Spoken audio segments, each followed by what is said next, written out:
Hello, ladies and gentlemen. Welcome to Epilepsy Gangster. It's a pleasure to introduce to you tonight the fact that just because the Epilepsy Gangster comes into your life, it doesn't have to mean the end of providing for yourself. Meet Austin Hansen, who has become a rancher in Idaho, and on top of that, he's also working with law enforcement officials with a program specifically for better treatment of people with epilepsy. In addition, the Americans with Disabilities Act was created for the civil rights protection of all people with disabilities, including people with epilepsy. Meet Berhe Gebrekristos, whose epilepsy has been protected by the ADA so that he can work at home without having to drive. In addition, stay tuned for our word of hope at the end of the show, where you'll learn about a famous comedian who is able to achieve 3 stars on the Hollywood Walk of Fame despite the fact he had epilepsy.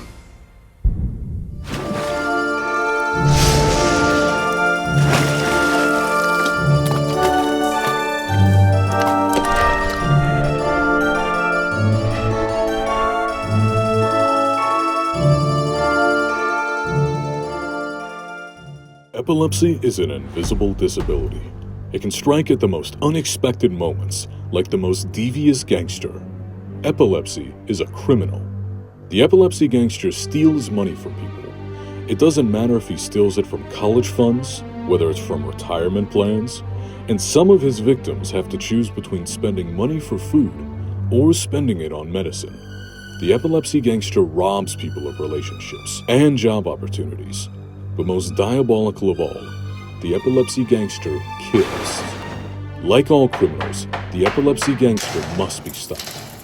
Watch Tim Ulmer and his gang you're meeting, who are committed to ending the crime spree of the epilepsy gangster.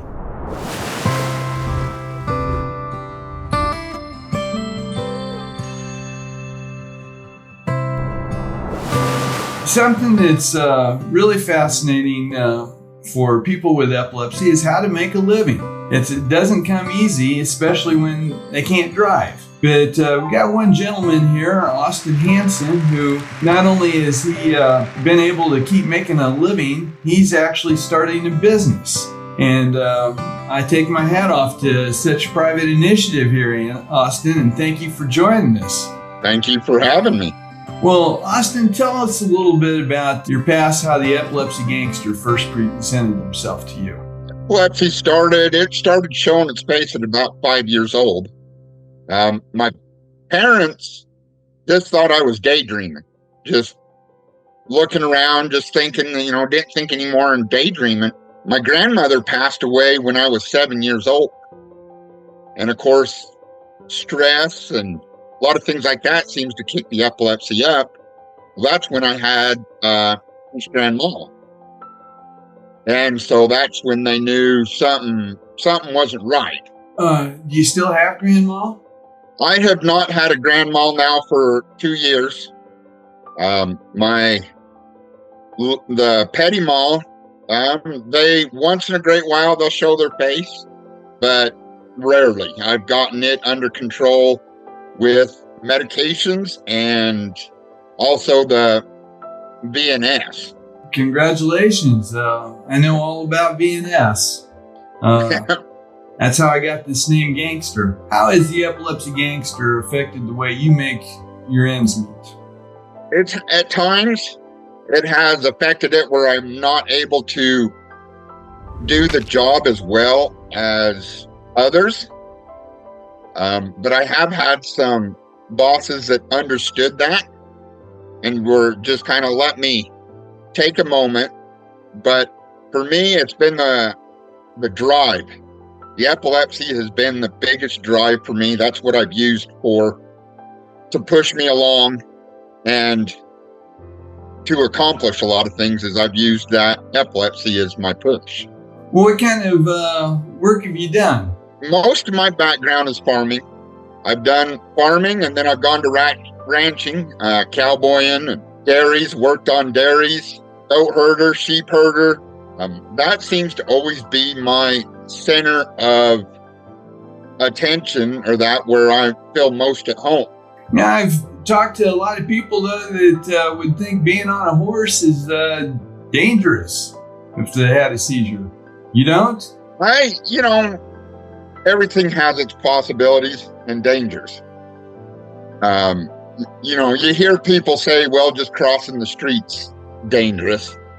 But for me, can't live in fear. You just cannot live in fear, because you're not going to go anywhere. You're going to be sitting at home miserable. And like I said, I just absolutely refuse to let that happen. Well, Austin, how did you get the desire to start a business of your own? It has always been sitting in the back of my mind for a lot of years. I guess I wasn't ready yet. And then one day I just said, it's time to do it. My body's, the epilepsy has beat up my body so bad. And I says, I need to go a different route to make things meet. And so that's where I started 2 different businesses at about the same time. And what are those businesses? I have a compost, which is composted goat manure. And I've also started speaking, public speaking about epilepsy and bullying.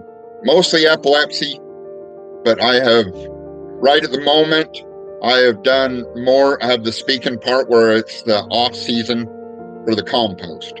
That's certainly great that you've been able to find a business, something that's sustainable. My compliments to you. You're also doing work in construction. Please tell me what you've done in construction. I have done anywhere from concrete work but to heavy equipment operator. Right now, I work for a company in a gravel pit considered miners, and I run the loaders that separate the sand from the gravel. You've obviously had good employers who respect your work. The epilepsy is a big push in my life. In order to it's taken me places as long as I've used it as a strength. What's a daily schedule like for you? For the goat compost is just I do it at my pace, but it depends how many orders you got. If you got a lot of orders, you got to push that much more. But I start typically 8, 9 o'clock in the morning and go until about 5, 6 o'clock in the evening. It's a hot summer. I'll do more of it early in the morning and later in the evening. Is that causing trouble with the seizures? It does not cause problems with the seizure. Even though the stress of the work and sometimes the heat, it is a sense of almost like home or a quiet place. Really? I'm in my own element. And so I'm feeling good. There's no stress, might be working in that, but I'm not stressed. There's a difference in the two. Austin Hansen Speaks is business, but I just sit down and write speeches, practice them. I go out and talk to people, see how aware they are of epilepsy. And there are some, but you would find there is very few people that actually realize how many people actually have it. And the first of the year, I'm supposed to have the opportunity to speak with one of the local sheriff's departments and help them be more aware of epilepsy. But I ask you one of the main reasons I wanted to come in and speak is to help become law enforcement and others become informed and overcome the fear and the stigmatisms. I hope I helped you gentlemen out. You want to just be perfectly normal. That 1 in 26, you go to the fair, or you got the 4th of July, you got all them people. 1 in 26, there's a lot of people there that have epilepsy or will be shortly diagnosed with it. Here's what deputies had to say about Austin's presentation. You sharing your experiences with us and given us an opportunity to hear your story with regard to epilepsy and how it affects those that suffer from it. It's hugely beneficial to us because, if we don't know the signs and the symptoms of a person experiencing an epileptic seizure, we don't know how to take care of the person.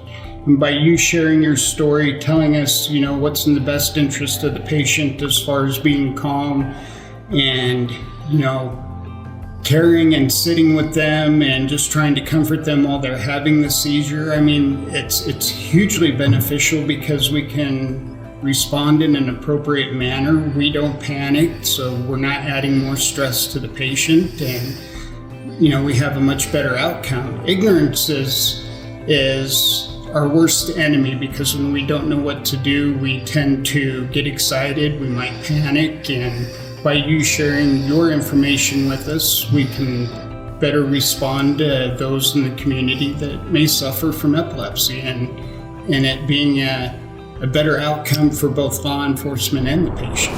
Austin, how did you get the idea to talk to the Sheriff's Department? I've seen your second episode. I believe it was Lowell Evans, how the police department didn't understand the laws or know anything of the laws. And I decided I wanted our Sheriff's Department to be more aware. And so in November, Epilepsy Awareness Month, I went into the sheriff's office and asked them, how aware are they? The deputy sheriff was very aware, but he says, I want my deputies to be more aware, and asked me to come in and speak with them. And I jumped right on that opportunity as quick as he asked me. Marvelous. Well, that's certainly commendable and admirable of you, Austin. Epilepsy Gangster's got every right to feel a little bit scared of you. Well, Austin, what's one final word you'd like to leave for people with epilepsy? I would have to say fear. You cannot live in the fear of not doing something or too dangerous. My look has been, you know your body best. You know your body better than anybody else. You know what you're capable of. Go ahead and go out there. Do something more. Do something exceptional. You have epilepsy. You can use it to push you. So there's no reason to be afraid. Well, that's very commendable, Austin, and wish you the best of luck with yourself and your business. I appreciate that. Ladies and gentlemen, for your information, since this interview was originally recorded, 4 additional sheriff's departments have requested that Austin come and speak to their deputies. Also, the Idaho Department of Corrections is wanting him to come and talk to their wardens. We are amazed at the speed with which Austin is working, and we are extremely proud to be associated with an advocate such as him.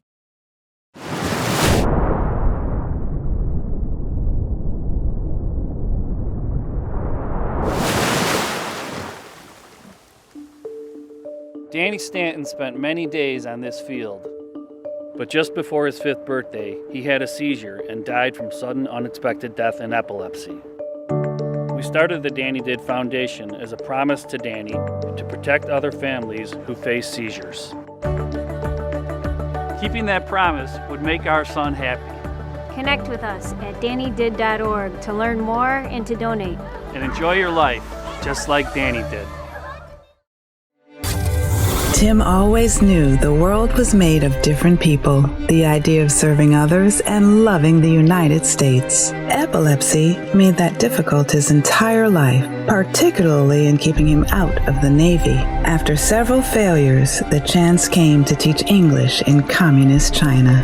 Going to the Chinese university, he was the first foreigner most had met. and he became their only American friend, everyone discovered that people shouldn't base their friendships solely on nationalities. I was glad to answer their questions because for the first time in my life, I saw that God had a mission for me. I became proud of my epilepsy, and I realized that I was serving on a mission for my country's image that was bigger than anything I'd imagined as a kid. At the same time, I was serving God. Read the ebook Involuntary Mission in China with a Thorn in the Flesh to learn about Tim's struggles and discoveries. Ebook available on Amazon.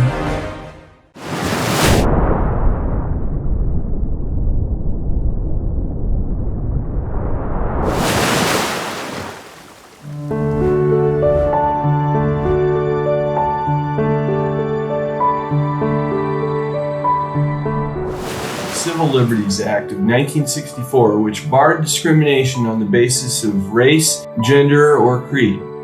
But there were still people left out of the fold, and it took the Americans with Disabilities Act of 1990 to see that people would not be discriminated against on the basis of a disability. In addition, going beyond the Civil Rights Act of 64, the ADA demands that employers make reasonable accommodations to see that their employees have good, productive careers. They have to make reasonable accommodations to work with a person's disability.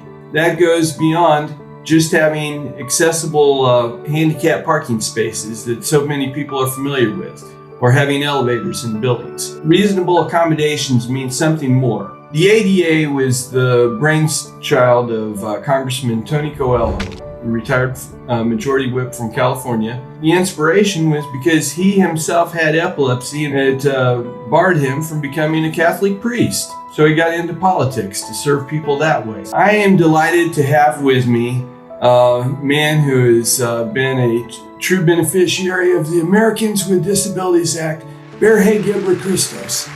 Berhe, welcome to our show.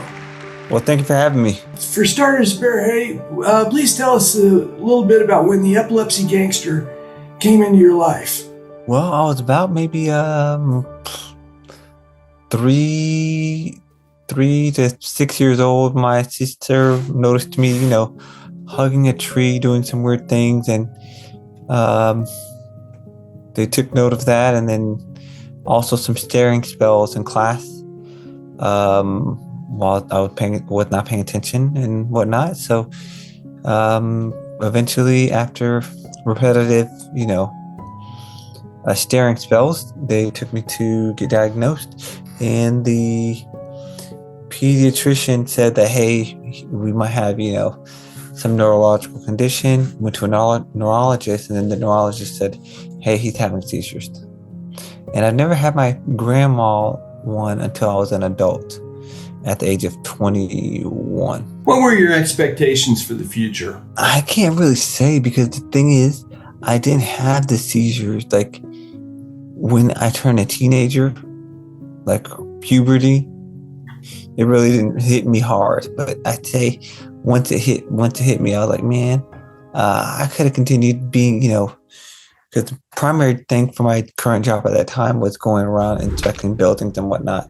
But since I don't have ability to do that with epilepsy, I, had to re-strategize my career path. So now I'm trying to focus more into IT or whatnot. Sometimes I'm wondering about, have you ever thought of epilepsy as being an invisible disability?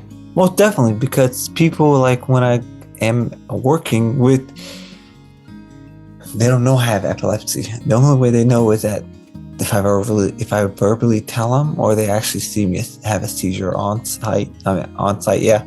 Because, luckily my seizures are not that bad. Usually, 3 to 6 a month. Sometimes I'll have very bad ones, but they're pretty small and very short as well.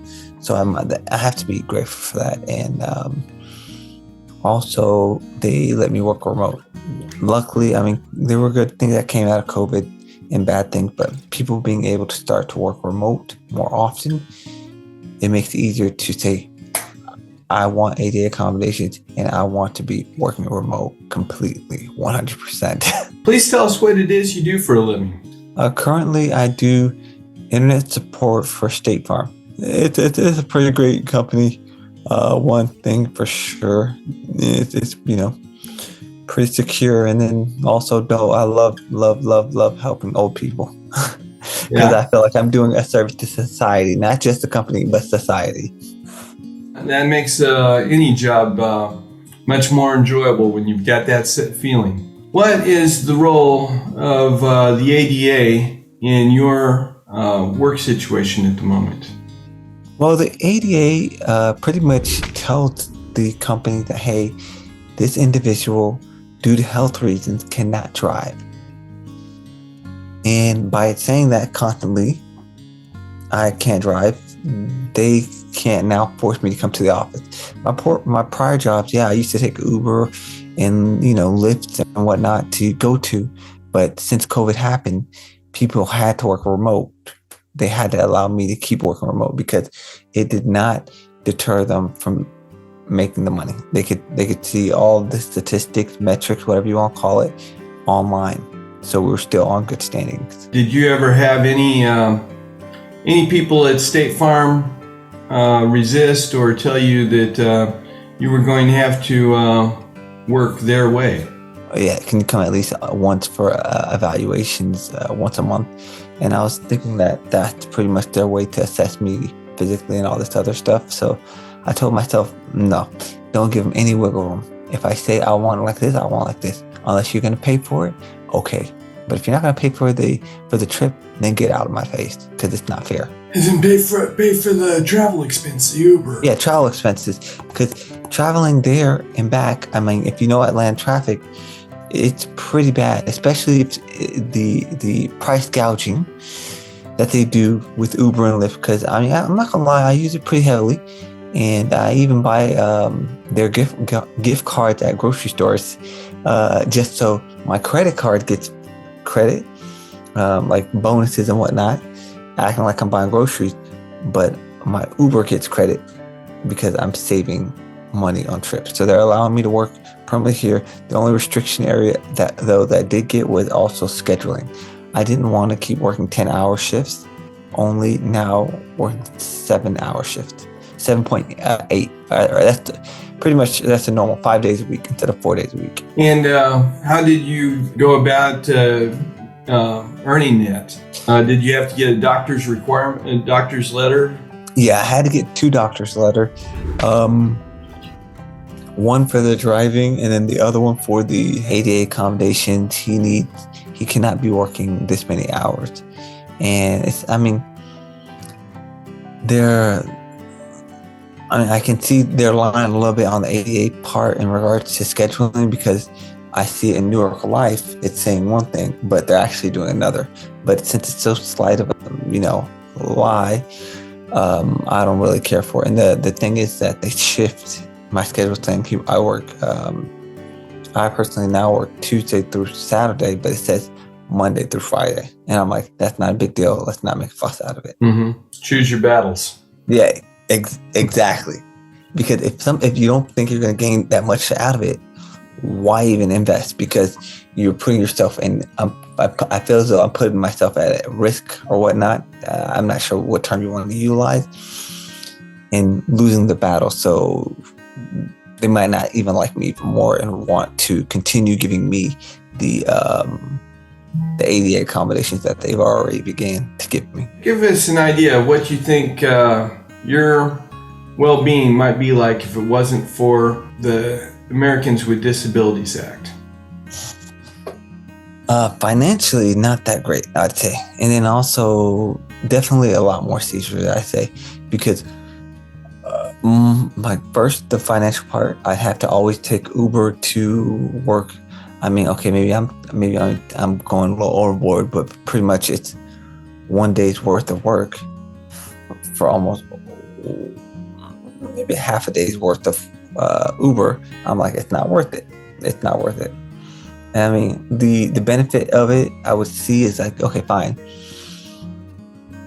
You get social engagement, and I also get it from the gym too. It's like, why do I need to go to work where I can engage with others at the gym? Because engagement with others is important. because all this online stuff is not that great. And the other thing was scheduling. It's very important for me to get sleep, because if I don't get sleep, like I have this Apple Watch right here, and it tells me like how much you're sleeping, if you're doing, what the trend is and whatnot. So I try to get a lot of sleep, and it's really hard to get a lot of sleep and life when you're working 10-hour shifts. That's pretty much, you only have 4 days left. 4 hours left out of the day, and then you got to go cut it. Without the ADA, you'd probably be in a totally different company and working blue-collar jobs, hourly wage jobs. I'd say even worse, because of the situation that the length of time that took me to find the job that I'm at. Because I'd maybe be still doing arenas or security or some is of lower value, I'd say, or something. Yeah, and not making a lot of money with benefits. The thing is, I always tell myself to don't be upset about the lower income bracket per se. Be grateful for the benefits that I get. Yes, ADA. They're very flexible. And then on top of that, they give you life leave, 40 hours on top of your PTO. So it's like, I can use this life leave whenever I want. Like, I'm already digging into it, saying, hey, I'm having fatigue. But soon enough, I know I won't be able to continue to do that, because fatigue is a big side effect for people with epilepsy and their drugs. What one word of advice you want to leave people with epilepsy? Hope. Because if you continue having hope in not only the care of your epilepsy, you can have hope in a whole bunch of things in life, in your fitness, in your career, in your improving of relationships with your loved ones. I mean, it's countless. The list can go on. So I think the most valuable word I can say to ones with epilepsy would be hope. Bravo, well said. Okay, Berhe, I thank you very much for joining us, and I wish you all the best in the future here with your career and your relationships. Thank you, well appreciated.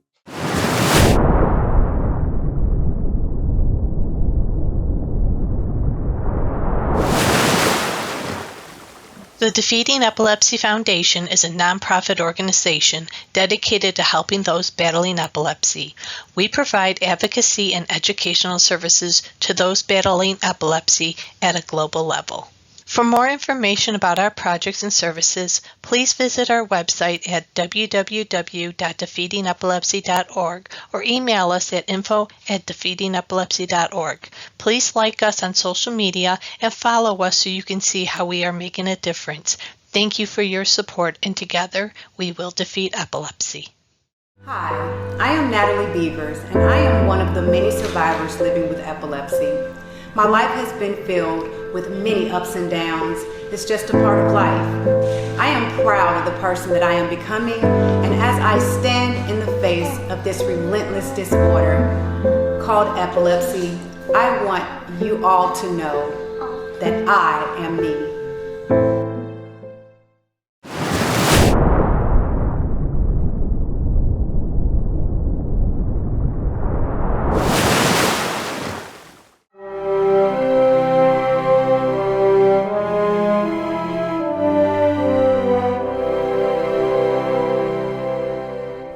A Barnum and Bailey's circus worker pulled his son out of school at the age of 15 to earn money for the family in New Jersey, working in burlesque shows. The boy loved comedy and worshipped people with the power to make people laugh. It was necessary to do other jobs, like being a boxer, baseball player, and reporter, until he started working regularly in vaudeville. He was a straight man, a performer with a sharp, deadpan delivery, whose timing would set up the slapstick comments of a funny man. However, before he was ever known, he started having epileptic seizures at the age of 30, which made it hard for him to keep a partner. A funny man, named Lou took a chance on him, giving him a job when his regular straight man was sick. They were such a hit that they decided to team up permanently. What is the first thing you buy in a baseball field? A hot dog. A hot dog. Without mustard? Mustard goes with a hot dog. Not with mine. Mustard was made for the hot dog. Now, look, I don't like mustard. Mustard and the hot dog go together. Let them go together. I don't want to spoil any romance. Do you know they spend millions of dollars every year to put up factories just to manufacture mustard? Do you know those factories employ thousands and thousands of men just to manufacture mustard? Do you know those men take care of thousands of families and homes, all on account of mustard? And you, just because you don't like mustard, what do you want them to do? Close those factories down and put all those people out of work? Do you mean to sit there and tell me just because I don't eat mustard, I'm going to close down the mustard factory? No, wait a minute. Successful comedy demands such intricate timing that it might seem impossible if one of the partners is epileptic. Lou not only kept his partner's seizures secret, but was so familiar with his partner's warning signs that he quickly altered skits so that audiences never realized it.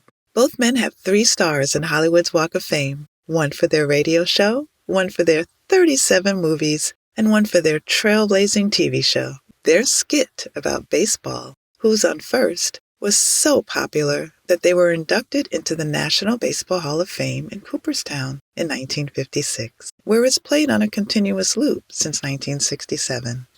Well, all I'm trying to find out is what's the guy's name on first base? Oh, no. What is on second base? I'm not asking you who's on second. Who's on first? That's what I'm trying to find out. Well, don't change the players. I'm not changing nobody. Take it easy. What's the guy's name on first base? What's the guy's name on second base? I'm not asking you who's on second. Who's on first? I don't know. He's on third. We're not talking about him.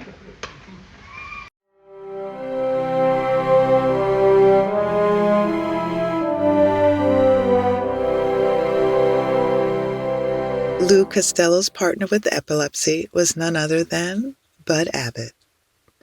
Life is like a comedy routine. It's not about the destination. It's about the journey. Oh, a shooting star. Hey, Epilepsy Gangster, you see that? I made a wish when I saw that shooting star that people are never going to have to put up with you. And my wish might just be granted. And for the rest of you, in the meantime, may God bless you and may you be seizure free.